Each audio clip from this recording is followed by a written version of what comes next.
सभी धर्म प्रेमी सज्जनों को मेरा सादर नमस्ते। हम पढ़ रहे हैं श्रीमद् भागवत गीता। इससे पूर्व 5 अध्याय का संपूर्ण पाठ का प्रसारण हो चुका है। आज हम 6ठे अध्याय का भाग 2 प्रारंभ करेंगे।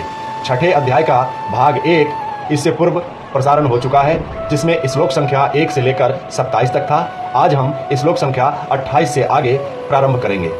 आप सभी सज्जनों से मेरा निवेदन है कि श्रीमद् भागवत गीता उपदेश आपको अच्छा लगता है तो कृपया मेरे इस चैनल को सब्सक्राइब अवश्य करें, लाइक अवश्य करें, कमेंट अवश्य करें, वीडियो को शेयर भी करें।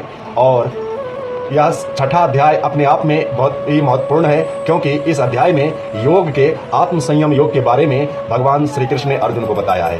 तो विलंब न करते हुए हम पाठ को प्रारंभ करते हैं। कृपया ध्यानपूर्वक इसका श्रवण करने का प्रयास करेंगे।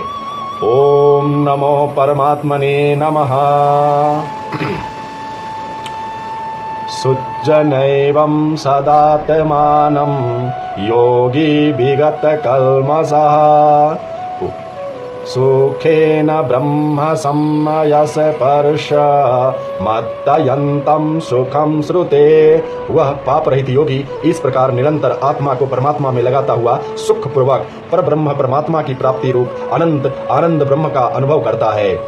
सर्वभूतस्थात्मानं सर्वभूतानि चात्मनि इच्छते योगयुक्तात्मा सर्वत्र समदर्शनः। सर्वव्यापी अनंत चेतन में एक ही भाव से स्थित रूप योग से युक्त आत्मा वाला तथा सब में समभाव से देखने वाला योगी आत्मा को संपूर्ण भूतों में स्थित और संपूर्ण भूतों को आत्मा में कल्पित देखता है। यो मां पश्यन्ति सर्वत्र सर्वचा मयि पश्यति तस्याहं न प्रणश्यामि स च मे न प्रणश्यति। जो पुरुष संपूर्ण भूतों में सबके आत्मरूप मुझ वासुदेव को ही व्यापक देखता है और संपूर्ण भूतों को मुझ वासुदेव के अंतर्गत देखता है, उसके लिए मैं अदृश्य नहीं होता और वह मेरे लिए अदृश्य नहीं होता। सर्वभूतस्थितं यो मां भजत एकत्वमाय स्थितः सर्वथा वर्तमानोऽपि स योगी मयि वर्तते। जो पुरुष एक ही भाव में स्थित होकर संपूर्ण भूतों में आत्म रूप से स्थित मुझ सच्चिदानंद घन वासुदेव को भजता है, वह योगी सब प्रकार से वर्तता हुआ भी मुझ में ही वर्तता है। आत्मोपम्येन सर्वत्र समं पश्यति यो अर्जुन सुखं वा यदि वा दुःखं स योगी परमो मतः। हे अर्जुन, जो योगी अपनी भांति संपूर्ण भूतों में सम देखता है और सुख अथवा दुखों में भी सब में सम देखता है, वह योगी परम श्रेष्ठ माना गया है। अर्जुनोवाच, अर्जुन कहते हैं, यो अयं योगयस्तवया प्रोक्ता सामयेन मधुसूदन एतस्याहं न पश्यामि चंचलत्वाय स्थितं स्थिराम। अर्जुन बोले, हे मधुसूदन, जो यह लोग आपसे समभाव वाले कहा है, मन के चंचल होने से मैं इसकी नित्य स्थिति को नहीं देखता। चंचलं हिं मनः कृष्ण प्रमाथि बलवदृढं तस्याहं निग्रहं मन्ये वायोरिव सुदुष्करम्। क्योंकि हे श्री कृष्ण, यह मन बड़ा चंचल प्रमथन स्वभाव वाला, बड़ा दृढ़ और बलवान है, इसलिए उसका बस में करना मैं वायु को रोकने की भांति अत्यंत दुष्कर मानता हूँ। श्री भगवान वाच, भगवान कहते हैं, असंशयं महाबाहो मनोदु निर्ग्रहं चलम अभ्यासेन तु कौन्तेय वैराग्येन च गृह्यते। श्री भगवान बोले, हे महाबाहो, निसंदेह मन चंचल और कठिनता से बस में होने वाला है, परंतु हे कुंती पुत्र अर्जुन, यह अभ्यास और वैराग्य से बस में होता है। असन्नयात्मना योगो दुष्प्राप इति मे मतिः वश्यात्मना तु यतता शक्यो अव्यवाप्यो मुपायतः। जिसका मन बस में किया हुआ नहीं है, ऐसे पुरुष द्वारा योग दुष्प्राय है, और बस में किए हुए मन वाले प्रयत्नशील पुरुष द्वारा साधन से उसका प्राप्त होना सहज है। यह मेरा मत है। अथ अर्जुनोवाचः अयति श्रद्धयोपेतो योगाच्चलितमानसः अप्राप्य योगसंसिद्धं काम गति कृष्ण गच्छति। अर्जुन बोले, हे श्री कृष्ण, जो योग में श्रद्धा रखने वाला है किंतु संयमी नहीं है, इस कारण जिसका मन अंत काल में योग से विचलित हो गया है, ऐसा साधक योग की सिद्धि को अर्थात भगवत साक्षात्कार को न प्राप्त होकर किस गति को प्राप्त होता है। कंचिन्नो भयभीष्टभ्रसी छन्नाब्रविवा नश्यति अप्रतिष्ठो महाबाहो विमूढ़ो ब्राह्मणः पथि। हे महाबाहो, क्या वह भगवत प्राप्ति के मार्ग में मोहित और आश्रय रहित पुरुष छिन्न भिन्न बादल की भांति दोनों ओर से भ्रष्ट होकर नष्ट तो नहीं हो जाता? एतन्न मे संशयं कृष्ण क्षेत्रुर्महर्षय शेषतः त्वदन्नयः संशयस्य चेता नहुपपद्यते।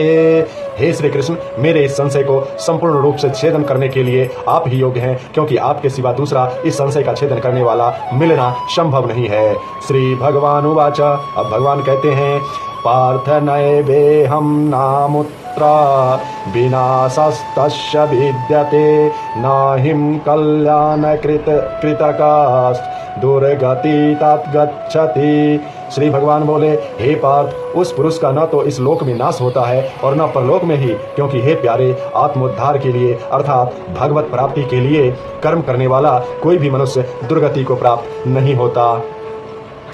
प्राप्य पुण्यकृतां लोकानुषित्वा शाश्वती क्षमा शुचीनां श्रीमतां गेहे योग भ्रष्टो अभिजायते। योग भ्रष्ट पुरुष पुण्यवानों के लोकों को अर्थात स्वर्ग आदि उत्तम लोकों को प्राप्त होकर उनमें बहुत वर्षों तक निवास करके फिर शुद्ध आचरण वाले श्रीमान पुरुषों के घर में जन्म लेता है। अथवा योगिनामेव कूले भवति धीमताम् एतद्वि दुर्लभतरं लोके जन्म यदीदृशम्। अथवा वैराग्यवान पुरुष उन लोकों में न जाकर ज्ञानवान योगियों के ही कुल में जन्म लेता है, परंतु इस प्रकार का जो यह जन्म है सो संसार में निसंदेह अत्यंत दुर्लभ है। तत्र तं बुद्धि संयोगं लभते पौर्वदेहिकं यत् ते च ततो भूयः संसिद्धो कुरु नंदन। वहाँ उस पहले शरीर में संग्रह किए हुए बुद्धि संयोग को अर्थात समबुद्धि योग के संस्कारों को अनायास ही प्राप्त हो जाता है, और हे कुरुनंदन, उसके प्रभाव से वह फिर परमात्मा की प्राप्ति रूप सिद्धि के लिए पहले से भी बढ़कर प्रयत्न करता है। पूर्वाभ्यासेन तेनैव हीयते हावसोऽपि सः जिज्ञासुरपि योगस्य सद्ब्रह्मार्ति वर्तते। वह श्रीमानों के घर में जन्म लेने वाला योग भ्रष्ट पराधीन हुआ भी उस पहले के अभ्यास से ही निःसंदेह भगवान की ओर आकर्षित किया जाता है, तथा समबुद्धि रूप योग का जिज्ञासु भी वेद में कहे हुए सकाम कर्मों के फलों को उल्लंघन न कर जाता है। प्रयत्न ताद्यता मानस्तु योगी संशुद्ध किल्बिषः अनेक जन्म संसिद्धयास्ततो याति परम गतिः।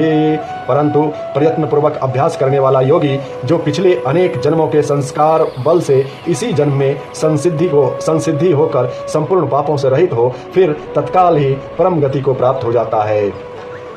तपस्विभ्यो अधिको योगी ज्ञानिभ्यो अपि मतो अधिकः कर्मिभ्याश्चाधिको योगी तस्मात् योगी भव अर्जुन। योगी तपस्वियों से श्रेष्ठ है, शास्त्र ज्ञानियों में से अर्थात योगी तपस्वियों से श्रेष्ठ है, शास्त्र ज्ञानियों से भी श्रेष्ठ माना गया है, और सकाम कर्म करने वालों से भी योगी श्रेष्ठ है।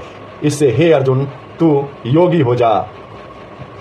योगिनामपि सर्वेषां मद्गतेनान्तरात्मना श्रद्धाभावन्न भजते यो मां स मे युक्ततमो मतः। संपूर्ण योगियों में भी जो श्रद्धावान योगी मुझ में लगे हुए अनंत आत्मा में अंतर आत्मा से मुझको निरंतर भजता है, वह योगी मुझे परम श्रेष्ठ मान्य है। अर्थात वह योगी मुझे बहुत ही प्यारे हैं, परम श्रेष्ठ मान्य है। ओम तत्श्रीदिति श्रीमद्भागवत गीता सुपनिषु ब्रह्म विद्याया योग शास्त्रे श्री कृष्ण अर्जुन संवादे आत्म संयम योगो नाम षष्ठो अध्यायः।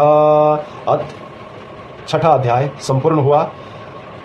प्यारे श्रोतागण, प्यारे धर्म प्रेमियों, वीडियो अच्छा लगे या श्रीमद्भागवत गीता का पाठ अच्छा लगे तो मेरे इस चैनल को सब्सक्राइब अवश्य करें।